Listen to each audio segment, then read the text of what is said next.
በዛሬው ዮሐንኖቻችን መርሃ ግብር የምናቀርብላችሁ ዋናችን ጌታችን መድኃኒታችን ኢየሱስ ክርስቶስ በቄሳርያ ሀገር ያስተማረውን ትምህርት ሰምቶ አምኖ የተከተለውን ከ72ቱ አርድእት አንዱ ሆኖ የተቆጠረውን ሐዋርያው ቅዱስ ፊልጶስን ነው።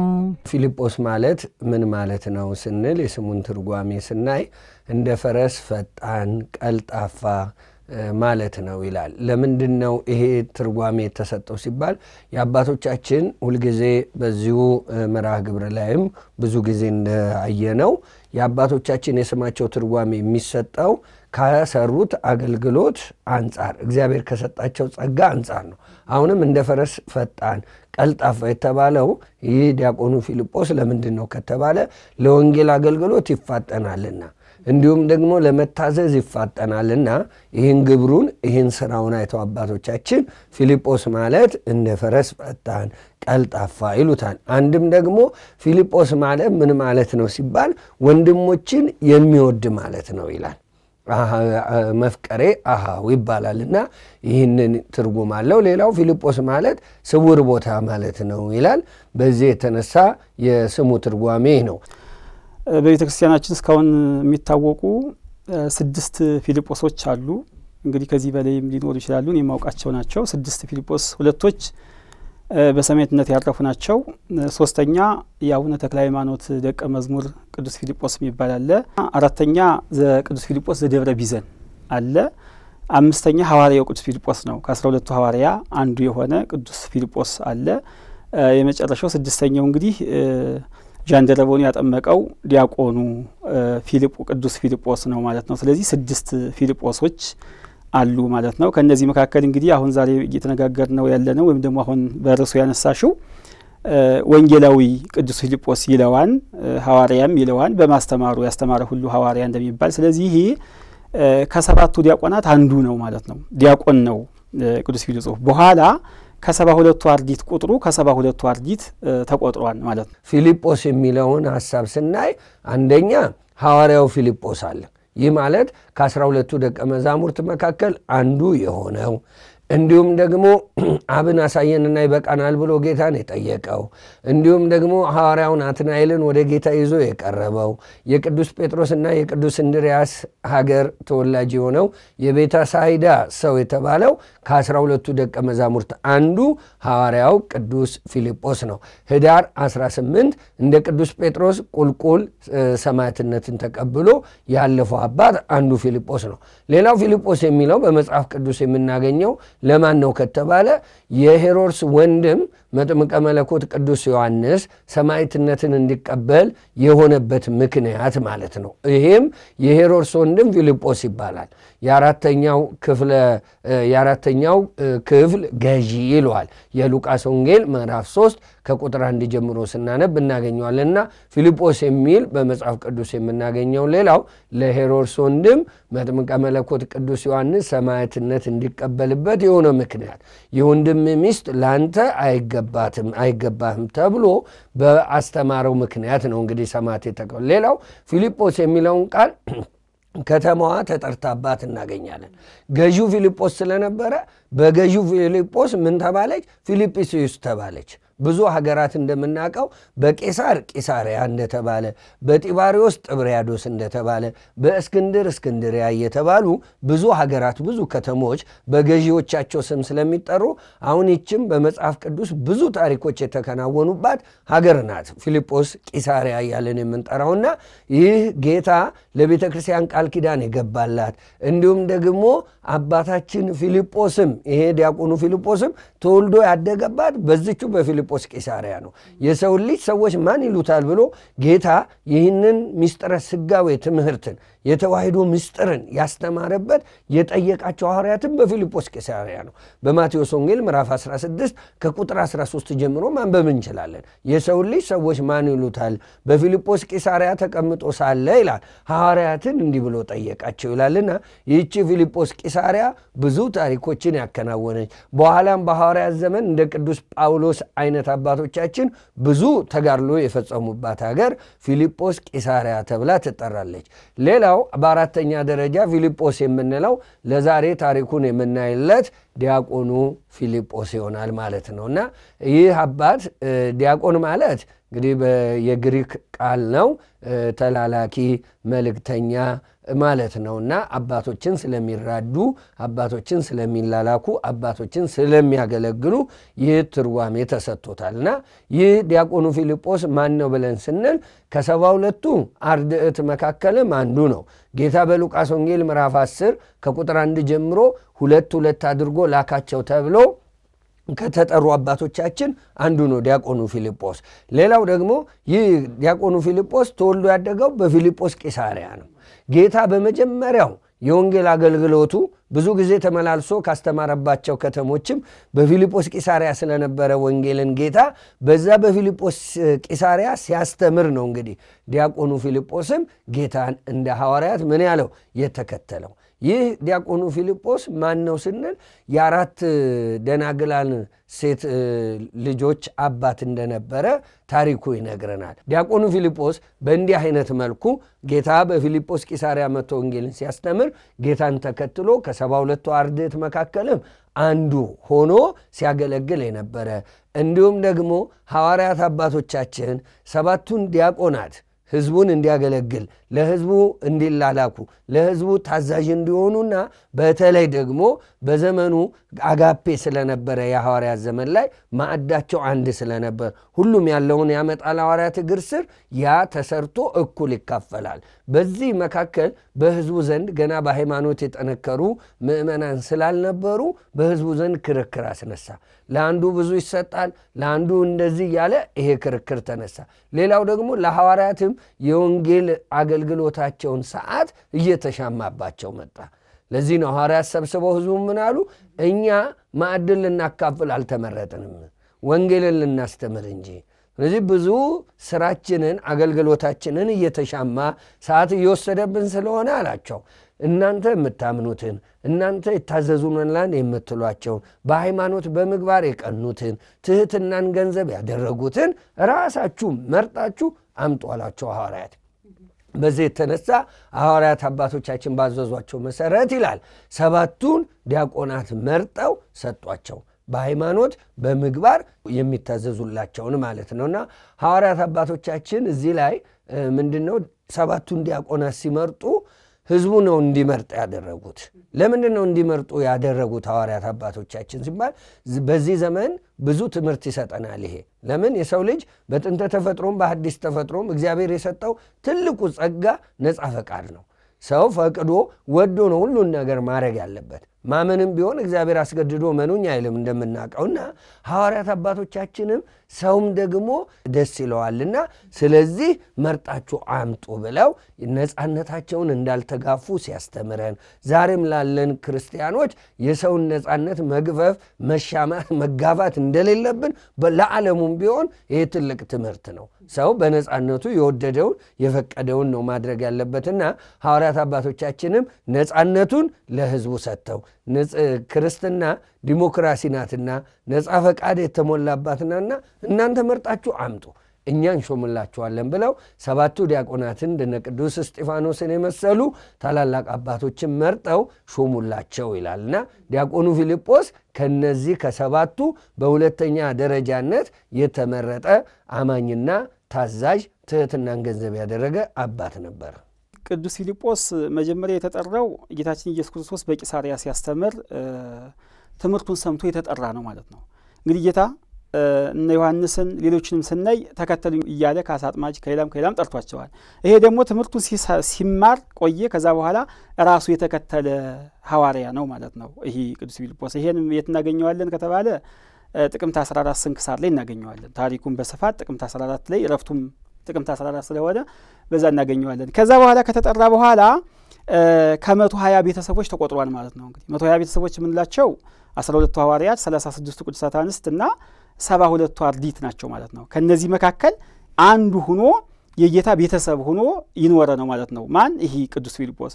እነዚህ 120 ቤተሰቦች እንግዲህ በወንጌል በማቴዎስ ወንጌልም መቅድም ላይ እንደሚገልጻቸው ከዋለበት የሚውሉ ካደረበት የሚያድሩ ትምህርት ታምራት የማይከፈልባቸው ናቸው።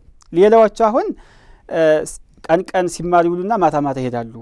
በዚህ ይከፈልባቸዋል። እንደገና ደግሞ የሚመጡበት ዓላማ ለመብላት መልኩን ለማየት ለተለያየ ዓላማ ስለሆነ ትምህርት ታምራት ይከፈልባቸዋል። እነዚህ ግን 120 ቤተሰቦች ትምህርትም ታምራትም ሳይከፈልባቸው ጌታ ያስተማረውን ትምህርት በሙሉ የያዙ ናቸው ማለት ነው እና ከነዚህ መካከል ከ72ቱ አርዲት አንዱ ስለሆነ ይሄ ቅዱስ ፊልጶስ የጌታን ትምህርት በሙሉ የተማረ ነው ማለት ነው። ከጌታችን ከመድኃኒታችን ከኢየሱስ ክርስቶስ እርገት በኋላ ሐዋርያት ከሾማቸው 7ቱ ዲያቆናት ውስጥ አንዱ የሆነው ሐዋርያው ቅዱስ ፊልጶስ ወደ ሰማርያ ወርዶ ባስተማረ ጊዜ ብዙዎችን አሳምኖ የክርስትና ጥምቀትን ያጠመቀ በእምነቱ ጽናት ተጋድሎና አገልግሎቱ ወደ ጋዛ ይሄድ ዘንድ መንፈስ ቅዱስ ያዘዘው በሄደም ጊዜ ኢትዮጵያዊውን ጃንደረባ ያገኘውና ሐዋርያዊ ተልእኮውንም በሚገባ ያከናወነው ቅዱስ ፊልጶስ ይህ አባት በዚህ መንገድ ሕዝቡን በኢየሩሳሌም ማዕድን ለማካፈል ለጊዜው ማዕድን ለማካፈል ነበር ምክንያቱ።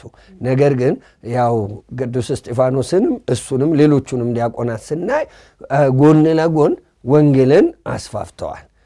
ምንም እንኳን ምክንያታቸው ለጊዜው ሲመረጡ ማዕድን እንዲያካፍሉ ሕዝቡን እንዲታዘዙም ቢሆን ያው እንደምናውቀው ታሪካቸው ወንጌልን እንደ ሐዋርያት ያስፋፉ አባቶቻችን ናቸውና በኢየሩሳሌም በዛ መንገድ እያገለገለ እያለ ያው በሐዋርያት ሥራ ምዕራፍ 7 ላይ እንደምናገኘው ቅዱስ እስጢፋኖስ ቀዳሚ ሰማዕት የመጀመሪያው የአዲስ ኪዳን ሰማዕት ሆኖ በድንጋይ ተወግሮ ሰማዕትነትን ተቀበለ ይለናል።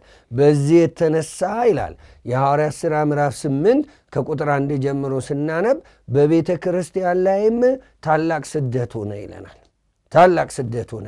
የቅዱስ እስጢፋኖስ ሞት በእኛም ላይ ይደርሳል ብለው ክርስቲያኖች ወደ ተለያዩ ሀገራት ተሰደዱ ይላል። የዲያቆኑ ፊልጶስ ሰፊ አገልግሎቱ የሚጀምረው ወንጌሉ በዚህ የተነሳ ነው። ልክ ሲበተኑ ሁሉም እሱም ደግሞ ይላል የሐዋርያት ሥራ ምዕራፍ 8 ላይ እንግዲህ ከቁጥር 1 ጀምሮ በሰፊው የእሱን ታሪክ ነው ሙሉን የምናገኘው። የዲያቆኑን ፊልጶስ ያው ምዕመናንም እቤታቸው ያንብቡት። በዚህ የተነሳ እሱ ወዴት ሄደ ይለናል? ወደ ሰማርያ ሄደ ይለናል።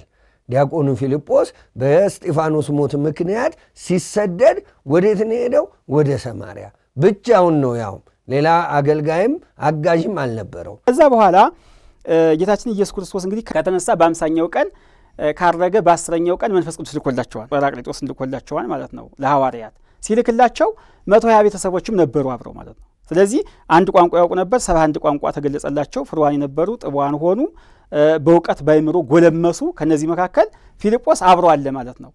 ስለዚህ ለ12ቱ ሐዋርያት ለነሱ 71 ቋንቋ ሙሉ ተገልጾላቸዋል። ለ72ቱ አርዲት ደግሞ በከመ ይደልው የበቆ እንደሚቻላቸው መጠን እንደ ጸጋቸው መጠን 30ም 40ም 50ም እንዲህ እያለ በመጠናቸው ተገልጾላቸዋል ማለት ነው። ስለዚህ ይህም ቅዱስ ፊልጶስ ከነዛ መካከል አንዱ ሆኖ ጸጋ መንፈስ ቅዱስ የተገለጸለት 71 ቋንቋ ሲገለጽ አብሮ የነበረ ነው። በሰማርያ ገብቶ ወንጌልን በስፋት ማስተማር ጀመረ። በዛ በሰማርያ ደግሞ ትልቅ እንቅፋት የሆነበት የነበረውና እግዚአብሔር በሱ ላይ ብዙ ተአምራትን ብዙ ድንቅ ነገር እንዳደረገ የምናየው ሲሞን መሰሪ የተባለው የመጀመሪያው በቤተ ክርስቲያን ታሪክ የመጀመሪያው መናፍቅ የሚባለው በኩረ መናፍቅ የሚባለው ግኖቲክስን መስርቷል የሚባለው ታላቁ ሰው እኔ ነኝ እያለ በከተማው ሁሉ በጥንቆላው ብዙዎችን ያሳሳተባት ከተማ ናት እንግዲህ ሰማርያ። እና ፊልጶስም በዚህ ከተማ ውስጥ ነው የገባው። እንግዲህ ያ ብዙ ተጽዕኖ ፈጥሮ ብዙዎችንም ደግሞ ያጠንቋ ይዟቸዋል ሲሞን መሰሪ። ለምን ብዙ ሰው የሆነ ነገር ሲያይ የሰው ልጅ መቼም መገላበጡ ወደዚህ ወደዛ ማለቱ ልማዱ ነውና ያም ሲሞን መሰሪ ብዙ በሰይጣን አማካኝነት ብዙ በመተት አማካኝነት ብዙ ታምራት ስለሚያደርግ ብዙ ሰው ተከትሎት ነበር። እንደውም እሱም እኔ ታላቁ ሰው ነኝ እያለ ይላቸው ነበር። ዲያቆኑ ፊልጶስ በዚህ መሃል ነው እንግዲህ ሰማርያ ገብቶ ሲያስተምር እግዚአብሔር የገባላቸው ቃል ኪዳን የተፈጸመለት አባት ነው። ለምን በማርቆስ ወንጌል ምዕራፍ 16 ከቁጥር 17 ጀምሮ ሕያው የሆነ ቃል ገብቷል እግዚአብሔር ኢየሱስ ክርስቶስ ላመኑት ሁሉ ለጊዜው ለሐዋርያት ቢሆንም እስከ ዓለም ፍጻሜ ድረስ አምነው ለጸኑ ሰዎች የሚፈጸም ነው። ምን አለ? በስሜ አጋንንትን ያወጣሉ፣ በአዲስ ቋንቋም ይናገራሉ፣ እባቡን ጊንጡን ይረግጣሉ፣ ይጨብጣሉ፣ ምንም አይጎዳቸውም፣ መርዝም ይጠጣሉ፣ ምንም አይሆኑም እያለ እግዚአብሔር ኢየሱስ ክርስቶስ ይህንን የሰጠውን ተስፋ ዲያቆኑ ፊልጶስ በሰማርያ ተፈጸመ። ከሲሞን መሰሪ ከታላቁ ጠንቋይ ጋር ገጥሞ እግዚአብሔር ከሱ ጋር ስለነበረ ብዙዎችን ወደ ክርስትና አመጣ። ከአምልኮተ ጣዖት ወደ አምልኮተ እግዚአብሔር መለሳቸው። ከበዛ በጠንቋይ በዛ በመተተኛ በሲሞን መሰሪ እስር ታስረው የነበሩትን በሰይጣን እስር ታስረው የነበሩትን ሁሉ በወንጌል ብርሃንነት ወደ ክርስትና አመጣቸው። ዲያቆኑ ፊልጶስ በዚህ መንገድ ነው እንግዲህ በሰማርያ ሲያስተምርና ብዙዎችም የሱን ታምራት እያዩ በሱ ያመኑት ይላል። ለምን? በዚህ በሐዋርያት ሥራ ምዕራፍ 1 ቁጥር 8 ላይ ደግሞ ጌታ ከማረጉ በፊት ይህንን ተስፋ ሰጥቷቸዋል። በዛ በማርቆስ እናት በጽርሐ ጽዮን ባሉበት ቦታ ምን ብሏቸዋል? በኢየሩሳሌምም በይሁዳም በሰማርያም እስከ ዓለም ዳርቻ ድረስ ምስክሮቼ ትሆኑኛላችሁ ብሏቸዋል። አሁን ከተጠቀሰችው ከተማ አንዷ ሰማርያ ናት። ዲያቆኑ ፊልጶስ ጌታ የተናገረውን ተስፋ ጌታ የተናገረውን የገባውን ቃል ኪዳን በሰማርያ ገብቶ ስለ ኢየሱስ ክርስቶስ መሰከረ፣ ክርስትናን አስፋፋ፣ ክርስትናን አስተማረ። ብዙዎችም ሲሞን መሰሪን ጠንቋዩን ትተው ወደ ምን መጡ አለ? ወደ ዲያቆኑ ፊልጶስ በጌታ በኢየሱስ ክርስቶስ እናምናለን ብለው በእሱ ስም አጥምቋቸው ክርስትናን እንዲቀበሉ አደረጋቸው። ይህ ብቻ አይደለም፣ የብዙዎችም መመለስ አይቶ ሲሞን መሰሪም እኔም አመኛለሁ ብሎ በዲያቆኑ ፊልጶስ አማካኝነት በሰማርያ ተጠመቀ። ምንም እንኳን በኋላ ገንዘብን በመውደዱ የተነሳ ያው መጨረሻው ባያምርም ሲሞን መሰሪ ለጊዜው ግን ዲያቆን ፊልጶስ ሲያደርግ አይቶት በእግዚአብሔር ኃይል በእግዚአብሔር ጥበብ ልክ የሐዋርያት ሥራ ምዕራፍ 19 እንደምናነባው እግዚአብሔር ይላል በጳውሎስ እጅ የሚያስደንቅ ታምራት ያደርግ ነበር ይላል። አሁንም በዲያቆኑ ፊልጶስ እጅ እግዚአብሔር በእሱ ላይ አድሮ በሰማርያ ብዙ ታምራትን አደረገ። እንደውም ስናነብ ምን ይላል? የሐዋርያት ሥራ ምዕራፍ 8 ላይ ብዙዎች ይላል የሰማርያ ሰዎች ደስ አላቸው ይላል። በምን? በምስራቹ ቃል በወንጌል ወደ ክርስትና በመምጣታቸው የሥላሴ ልጅነትን በማግኘታቸው ከአምልኮተ ጣዖት ከዛ ከሰይጣን ሥራ መላቀቃቸው ይላል። ብዙዎች በፊልጶስ በሚሰራው ሥራ ደስ አላቸው ይላል። ለምን? እግዚአብሔር ከሱ ጋር ነውና። እግዚአብሔር ከኛ ጋር ከሆነ ደግሞ ማን ይቃወመናል እንዳለው ቅዱስ ጳውሎስ ዲያቆኑ ፊልጶስም ያንን ታላቁን ጠንቋይ ሳይቀር አሳምኖ በሰማርያ ወንጌልን አስፋፋ። እንዲህ እያደረገ ከኖረ በኋላ መጨረሻ እዚህ የሐዋርያት ሥራ ምዕራፍ 6 ላይ እንደምናገኘው ምን አለው? መንፈስ ቅዱስ ተገለጸለትና በኢየሩሳሌም በደቡብ በኩል ወደ ጋዛ በሚወስደው ምድረ በዳ ሂድ አለው ማለት ነው። ማንን? ቅዱስ ፊልጶስን። ከዛ ሲሄድ እንግዲህ ምድረ በዳ ነው፣ በምድረ በዳ ነው ሂድ አለው። እሺ ብሎ ሄደ። ሲሄድ ማንን አገኘዋል? ጃንደረቡን አገኘዋል። ጃንደረብነት በሶስት መንገድ ይከሰታል አላቸው። አንደኛ ከእናታቸው ማህፀን ጀምሮ ጃንደረባ ሆነው የሚወለዱ አሉ አላቸው። ሁለተኛ ደግሞ ሰዎች ጃንደረባ ያደረጓቸው አሉ አለ። ሶስተኛው ደግሞ አለ ራሳቸውን ለእግዚአብሔር ጃንደረባ ያደረጉ ማለት ጻድቃን ሰማዕታት እንደማለት ነው። በዚህ በውዳሴ ማርያም ሐሙስ ላይ ቅዱስ ኤፍሬም እንዳላቸው ሰማዕታት በእውነት የዚችን ዓለም ጣዕም ናቁ፣ ደማቸውንም ስለ መንግሥተ ሰማያት አፈሰሱ፣ ስለ እግዚአብሔርም ብለው መራራ ሞትን ታገሱ ይላል እና ይሄ አንደኛው ነው እና ይሄ አባት ከሦስቱ በአንዱ ጃንደረብነትን ገንዘብ አድርጓልና ወንጌሉም ምን አለን? ኢትዮጵያዊ ጃንደረባ ብሎ በዛ በሰረገላው ላይ ብዙ አጃቢዎችን ይዞ እንዲሁም አማኝ ስለነበረ ስራ ፈትም ስላልነበረ በዛ በጉዞ ላይ እኛም ዛሬ ሊያስተምረን የሚገባ ትልቅ አባት ነው። እንግዲህ እንደ ኤማውስ መንገደኞች መንገድ ስንሄድ ነገረ እግዚአብሔርን እየተነጋገርን መሄድ አለብን። ክርስቲያኖች እንደው ዝም ብሎ ባልቱንም ነገር እንደውም አይጠቅመውን ቅዱስ ጳውሎስም ልጁ ጢሞቴዎስ ምን ይለዋል? ለዚህ ዓለም ከሚመች የአሮጊት ተረት ተረት የመሰለ ጨዋታ ራስን አርቅ ይላልና ክርስቲያን ሲናገርም ሲበላም ሲጠጣም ሲሄድም ሁሉን አስተውሎ እግዚአብሔር የሚከብርበትን ነው የሚያደርገው። ይህም ጃንደረባ ተሳልሞ እየመጣም የሚያደርገው ምን ነበር? መጽሐፍን ነበር የሚያነበው። እንግዲህ በዚህን ጊዜ ነው ያ በመንፈስ ቅዱስ የተላከው አባታችን ዲያቆኑ ፊልጶስ ሰረገላው ጋር ደረሰ። ሲያዳምጠው ጆሮውን ጣል አድርጎ ያነባል። የሚያነበውም ትንቢተ ኢሳይያስ ምዕራፍ 53 ነው። ከዛ ሲያየው እባክህ አለው ጃንደረባው፣ ወደ ሰረገላው ወጣ አለው ይላል። እሱም እሺ ብሎ ወደ ሰረገላው ወጣ።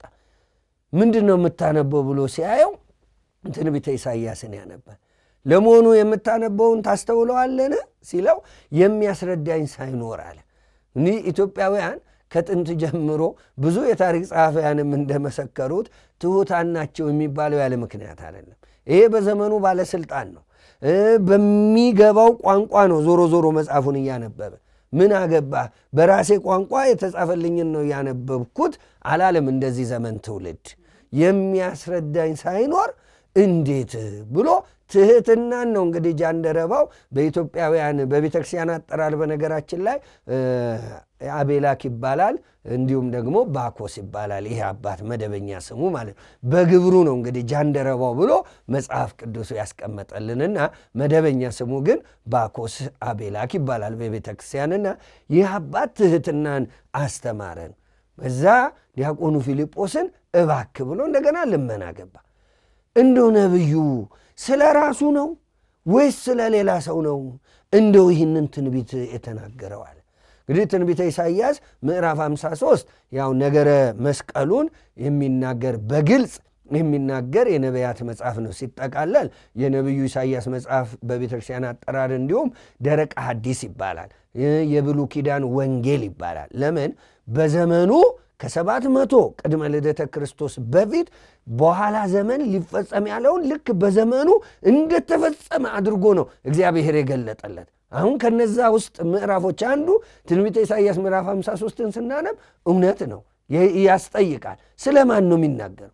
በእውነት ቁስላችንን ቆሰለ፣ ደዌያችንን ተሸከመ፣ በሸላቶቹ ፊት ዝም እንደሚል በግ ጉንጩን ለጥፊ መቺዎች ሰጠ፣ ጀርባውንም ለገራፊዎች ሰጠ እያለ ነው ነቢዩ ኢሳይያስ ከ700 ዓመት በፊት በመንፈስ ቅዱስ ተቃኝቶ የተናገረው። ይሄን ነው እንግዲህ ብልህ ትሑት የሆነ አባታችን ጃንደረባው ወይም ባኮስ ሲያነብ ነበረው። ይሄን ነው የጠየቀው። ስለማን ነው አስረዳኝ ብሎ ጠየቀው ይላል። ከዛ በኋላ ተረጎመለት። ይሄ መድኃኔ ዓለም ኢየሱስ ክርስቶስ በኋላ ዘመን ስለሚመጣው መከራ ስለሚቀበለው ስለሞቱ ስለ ሕማሙንም ያወራ አለው ማለት ነው። ለምን ኢሳይያስ ቀድሞ የጌታን መከራ ሕማሙን ስቅላቱን ተገልጾለት ያን በትንቢት የደረሰው ስለሆነ ይህን ተረጎመለት። ከዛ በኋላ እንዲህ ሲባባሉ ከውሃ ደረሱ ነው። ከውሃ ደረሱ። ከዛ በኋላ መኑ ይከላእኒ ለተጠምቆ ከዚህ ውሃ እንዳልጠመቅ የሚከለክለኝ ማን ነው አለው። ጃንደረባው ነው እንዲህ ያለው። እንግዲህ ከዛ ቅዱስ ፊልጶስ ምን አለው? በፍጹም ልብ ብታምን ይቻላል አለው። በፍጹም ልብ ማመን አንተ የሚጠበቅብህ ማመን ነው። በፍጹም ልብ ካመንክ ይቻላል አለው። ከዛ በኋላ እኔ ኢየሱስ ክርስቶስ የእግዚአብሔር የባህሪ ልጅ እንደሆነ አምናለሁ አለው። ከዛ በኋላ ሁለታቸውም ወረዱ፣ አጠመቀው። ካጠመቀው በኋላ መንፈስ ቅዱስ መጣና ቅዱስ ፊልጶስን ነጥቆ ወደ አዛጦን ወደሚባል ቦታ ወሰደው። ከዛ በኋላ ከአዛጦን ጀምሮ እስከ ቂሳሪያ ሲያስተምር ኖረ። ነቢዩ ኢሳይያስን ስናነሳ ብዙ ማመሳከር ያለብን ነገሮች ስላሉ ያው ሁሉ ቢጻፍ ስለማይበቃ ነው እንግዲህ ወንጌሉም እንደሚለውና ጃንደረባውን ያስረዳው እሱም ብቻ አልነበረም። ልክ ጌታ ለኤማውስ መንገደኞች ለኒቆዲሞስና ለሉቃስ ምን አላቸው ይላል? አንተ እንግዳ ነህ ለኢየሩሳሌም ብለው ባሉት ጊዜ ለመሆኑ አላቸው ስለኔ በመዝሙራት የተነገረውን ይላል። በሕግ አለ በሙሴ መጽሐፍ፣ በመዝሙር አለ እንደ መዝሙረ ዳዊት ማለት እንዲሁም አለ በነቢያት አለ 16ቱ ነቢያት የተነበዩትን ማለት ስለኔ አለ በሶስቱም ነገሮች የተነገሩትን እንዴት አታስተውሉም ብሏቸዋልና ይሄም ዲያቆኑ ፊልጶስ በዚህ መንገድ ነው እግዚአብሔር ኢየሱስ ክርስቶስ ሰው የሆነበትን ምክንያት እንዴት እንዳዳነን ይሄ ደዌያችንን ተሸከመ፣ ቁስላችንን ቆሰለ፣ በእርሱ ቁስል እኛ ተፈወስን የተባለው አለው የናዝሬቱ ኢየሱስ ክርስቶስ እንደሆነ አስረዳው። ያ ማለት ምስጢረ ሥጋዌን ነገረው፣ ነገረ ድህነትን አስረዳው። በዚህን ጊዜ ይላል ጃንደረባው ደስ ብሎት አለ ውሃ ሲያይ ብጠመቅስ አለው። በፍጹም ልብህ አለው ካመንክ ትችላለህ አለው ዲያቆኑ ፊልጶስም። አምናለሁ ኢየሱስ ክርስቶስ የእግዚአብሔር ልጅ እንደሆነ አለ አምናለሁ አለ። ይሄ የተመሰከረው መቼ ነው? በፊልጶስ ቂሳርያ ብለን ባል ነው። በዛ ላይ ቅዱስ ጴጥሮስ የሰው ልጅ ሰዎች ማን ይሉታል ብሎ ጌታ ሲጠይቅ ቅዱስ ጴጥሮስ እችኑ እምነት ነው የመሰከረለት። አንተማ ክርስቶስ የእግዚአብሔር የባሕሪ ልጁ ነህ ብሎ መስክሮለታል። አሁን ጃንደረባውም ታምናለህ ሲለው አምናለሁ ኢየሱስ ክርስቶስ የእግዚአብሔር ልጅ እንደሆነ ብሎ ሲለው ሰረገላውን አስቆመ ይላል ዲያቆኑ ፊልጶስ።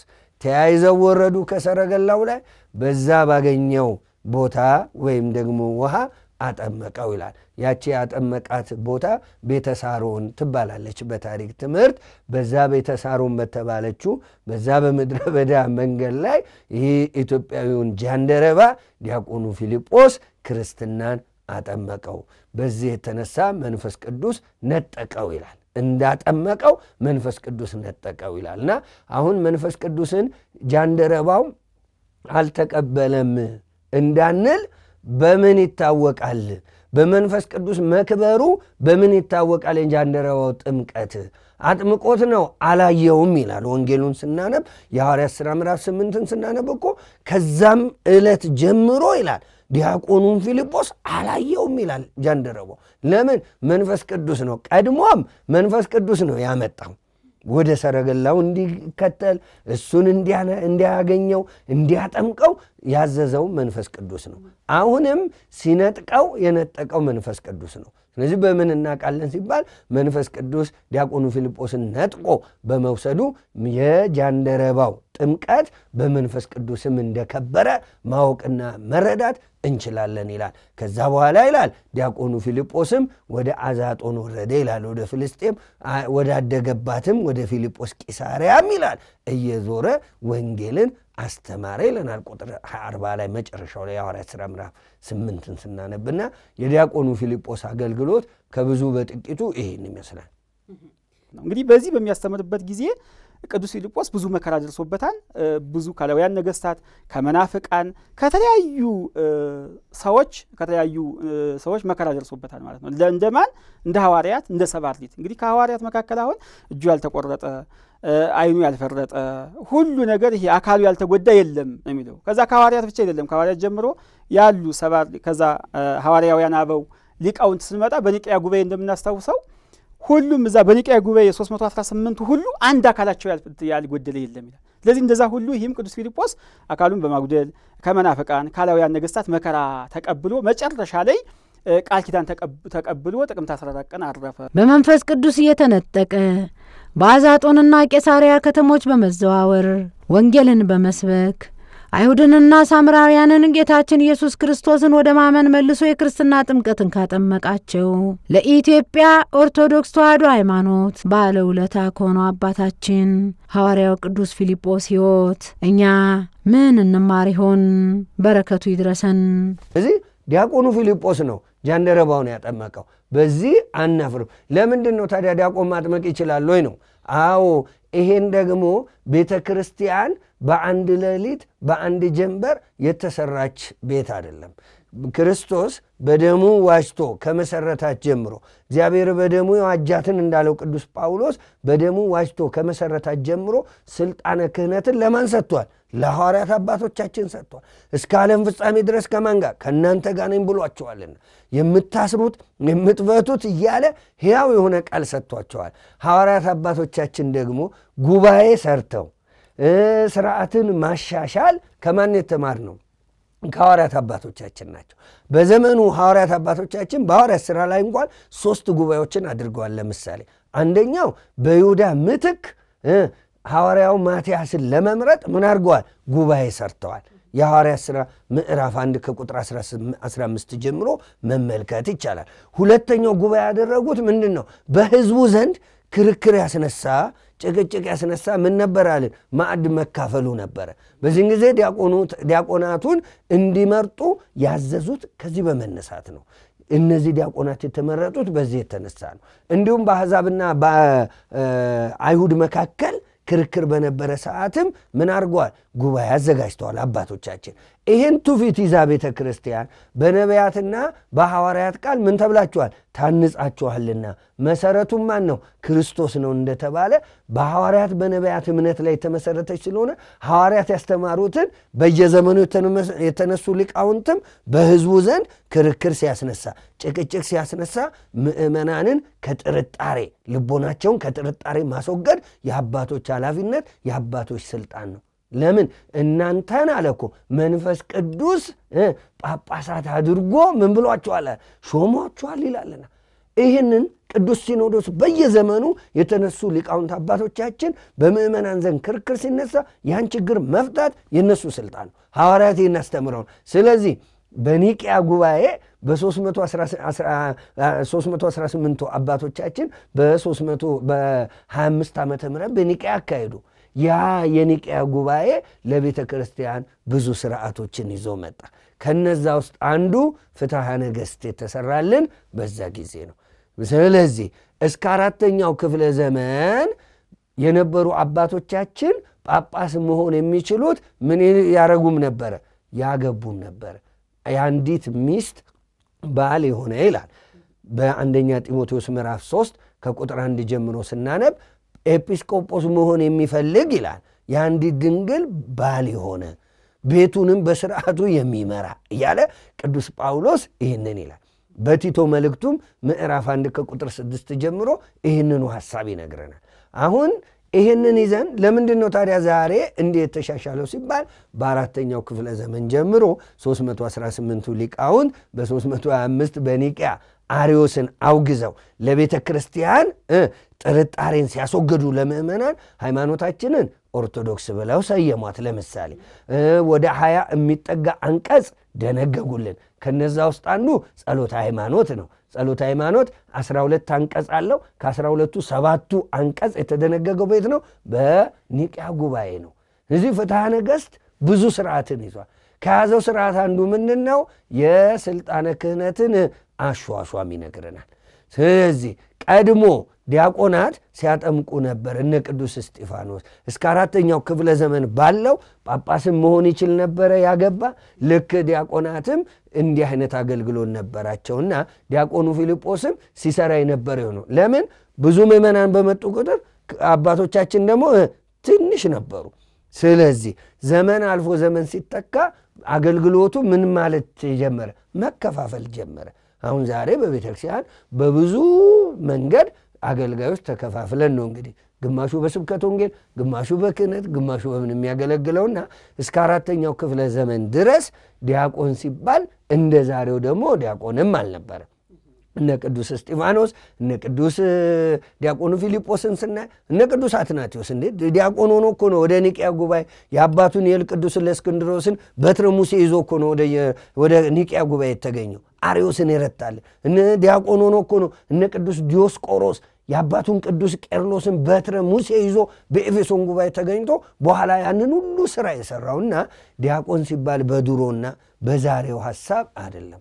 ስለዚህ እስከ 4ኛው ክፍለ ዘመን የዲያቆናትም ያጠምቁ ነበር። ከዛ በኋላ ግን ሥርዓት እየተሰራ ሲመጣ በቤተ ክርስቲያን ክህነት ያለው ብቻ ወይም ደግሞ ካህናት አባቶቻችን ብቻ እንዲያጠምቁ የዲያቆናት አገልግሎት ይሄ ነው ተብሎ ተለየ። የካህናቱም ይኸው የኤጲስቆጶስም ይኸው በድንግልና የኖረ ብቻ ይሹም ተብሎ ኤጲስቆጶስ ከዛ ዘመን ጀምሮ መጣ ማለት ነውና በዚህ የተነሳ ነው ዲያቆኑ ፊልጶስ ብለን የምንጠራው የማናፍረው።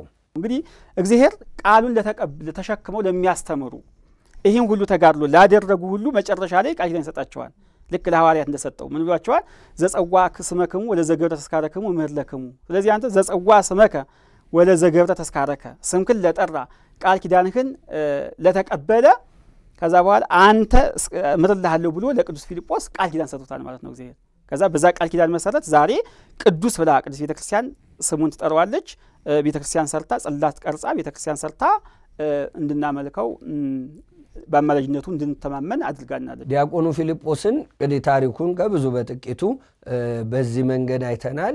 ሁልጊዜ ታሪክ ሲተረክ ሁላችንም በዚህ መርሃ ግብር ስናይ ስንመለከት ምንድነው ዋኖቻችሁን አስቡ ተብሎ ርዕሱም ብዙ ጊዜ እንደጠቀስነው የሚነግረን ኃይለ ቃል ዋኖቻችሁን አስቡ። በማሰብ ብቻ ደግሞ በረከት አይገኝም። ሕይወታቸውን ተመልክታችሁ በኑሯቸው በሕይወታቸው ምን በሏቸው ነው ምሰሏቸው ነው። እና አሁን የቅዱስ ፊልጶስን ታሪክ ተረክነውም አልተረክነውም ምንም የሚለወጥለት የሚቀነስበት ነገር የለም። እሱ አንድ ጊዜ እግዚአብሔር አክብሮታል። ሁልጊዜ ሰዎች ማሰብ ያለብን ምንድነው እኛ መማር ያለብን ብለን ነውና ከዲያቆኑ ፊልጶስ ሕይወት ምንድነው የምንማረው ስንል ሃይማኖትን ከምግባር መያዝ እንማራለን፣ ትህትናን እንማራለን፣ ታዛዥነትን እንማራለን። ለምን ከሰባቱ ዲያቆናት መካከል በሁለተኛ ደረጃነት የተመረጠው ያለ ምክንያት አይደለም። ሐዋርያት አባቶቻችን ነፃነቱን ለሕዝቡ ሰጡ። ለእናንተ የምታምኗቸውን ታዛዥ የምትሏቸውን አሉ። እነሱም ደግሞ ከነበሩት ወጣቶች መካከል አንደኛው ወይም ሁለተኛው አድርገው ዲያቆኑ ፊልጶስን የተመረጠው እንዲሁ አይደለም። ለምን? ሃይማኖተኛ ነበር፣ ታዛዥ ነበረ፣ ትህትናን ገንዘብ ያደረገ አባት ነበረ። ስለዚህ ይህንን እንማራለን።